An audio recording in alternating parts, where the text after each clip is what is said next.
Hey everyone, and welcome to another deep dive. Today Okay. we're going to be focusing on fitness vocabulary in English.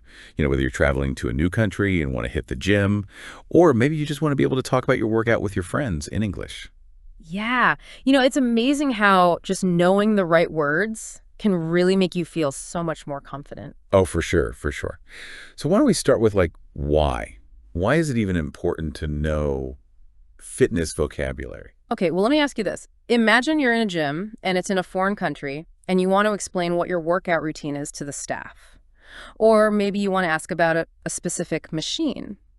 Being able to use the right words can really help you get the most out of your workout. Right, it's like you're speaking their language, literally. So let's start with the basics, like what are some words that everyone should know? Okay, well, first off, workout. That's just a general term for your exercise session. Then you have cardio, which is short for cardiovascular exercise. That's things like running, cycling, swimming, anything that gets your heart rate up.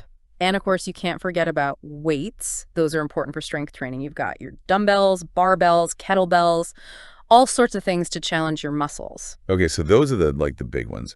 But I remember when I first started working out, I was so confused by all the other terms. Oh, yeah, I know what you mean. Like, what about reps and sets? I never understood those. Yeah, those are really important for understanding the structure of a workout.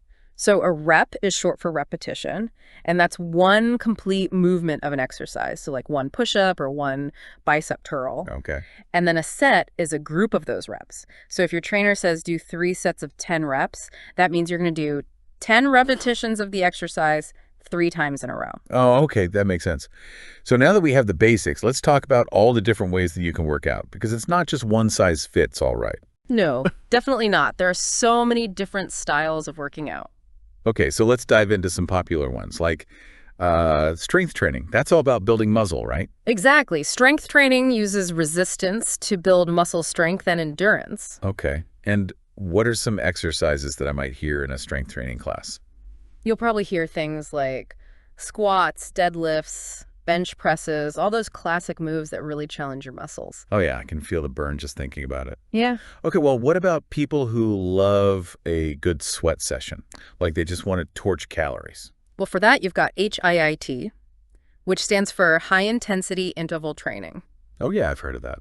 It's all about short bursts of intense exercise followed by quick recovery periods. So you're pushing your body to a limit for a short amount of time, and then you get to rest. Yeah, and what's really cool is that HIIT can actually help you burn more calories even after you finish working out. Oh, wow. So you're like getting more bang for your buck. You're working out for a shorter time, but your body's still burning calories afterwards. That's awesome. Okay, well, let's switch gears a bit. Let's talk about something a little more zen, like yoga. Yoga. Yoga is a wonderful practice that combines physical postures, breathing techniques, and mindfulness. Okay.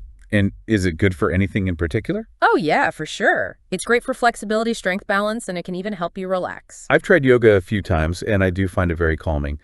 But there's another type of workout that often gets lumped in with yoga, and that's Pilates. Oh, yeah, Pilates. Pilates is a low-impact exercise method that focuses on core strength, flexibility, and really precise movements. So it's more about control and form than just like going all out. Exactly. You often hear terms like mat Pilates and reformer Pilates. Reformer Pilates uses a special piece of equipment that adds resistance and allows for more variety in the exercises. Okay, so we've covered quite a few workout styles now, but a lot of people also go to the gym to use the machines. So are you ready to explore the gym floor? Let's do it. Okay. The gym floor, it can be pretty intimidating when you first walk in. Like, where do I even start? Oh, I know it can be a bit overwhelming with all the machines and stuff. Right, so which ones should we be familiar with? Well, you can't go wrong with the treadmill. It's a classic. Walking or running at different speeds and inclines, but you're not actually going anywhere. Yeah, the treadmill is definitely a gym staple. But what if I want something a little easier on my joints? Like, what about the elliptical? Oh, the elliptical is great. It's low impact, so it's not as hard on your knees and ankles. So it's good for, like, almost anyone. Yeah, pretty much. Okay, those are good for cardio. But what if I want to work on my cycling, but I don't want to actually, like, go outside? Well, then you have the stationary bike, just like a regular bike, but it stays still. Oh, okay. And you can control how hard it is to pedal. Exactly. Okay, cool. So those are all good for cardio. Yeah. But let's not forget about the weights. What about the free weights area? Oh, yeah, the free weights. What kind of equipment will we find there? Well, you've got your dumbbells, barbells, benches. Okay, what's a bench? Yeah. A bench is like a long padded seat. You can use it for all sorts of exercises, like bench presses or dumbbell rows. Okay, what else? And then you have resistance bands. Those are really versatile. Oh, yeah, I've seen those. You can use them for so many different strength training exercises. So we've covered a lot of equipment. But let's say I want to get serious about my fitness. Like I want to set some goals. Oh, that's great. Setting goals is so important for staying motivated. Yeah, but how do I even talk about that in English? Well, you can start by just stating your objective. Like, my goal is to lose 10 pounds. Or I want to run a 5K. Okay, so just keep it simple. Yeah. But goals are just the beginning, right? Yeah. You need a plan to achieve them. Yeah. So how can I describe my routine to someone? You can talk about the frequency and type of workouts you do. Like, I work out 3 times a week focusing on strength training. Or I do yoga twice a week and go for a run on the weekends. That paints a good picture.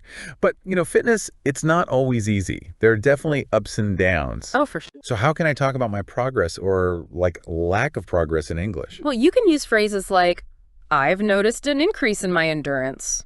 Or, I can lift heavier weights now. Okay. And if you're struggling, you can say things like, I'm having trouble staying consistent with my workouts, or I'm finding it hard to eat healthy when I'm traveling. It's so important to acknowledge those challenges and not get discouraged. It really is. It's a journey. Yeah. So we've covered basic terms, workout styles, gym equipment, and even how to talk about goals and progress. But I want to go a little deeper now. Okay. I like where this is going. What about some of those more advanced fitness concepts? Oh, I was hoping you'd ask. Let's dive in. Okay, hit me with it. All right. Let's start with muscle hypertrophy. Muscle hyper. Hypertrophy. It's just a fancy way of saying muscle growth. Oh, okay. So No. like when your muscles get bigger and stronger from working out. Yep, that's it. Okay, what about something even more complex? Okay, how about body composition? Body composition. It's the ratio of fat mass to lean mass in your body. So it's not just about your weight. No, it's about what your body is made up of. Okay, that makes sense. Right. I have heard trainers talk about body composition. Like it's more important than just the number on the scale. Right.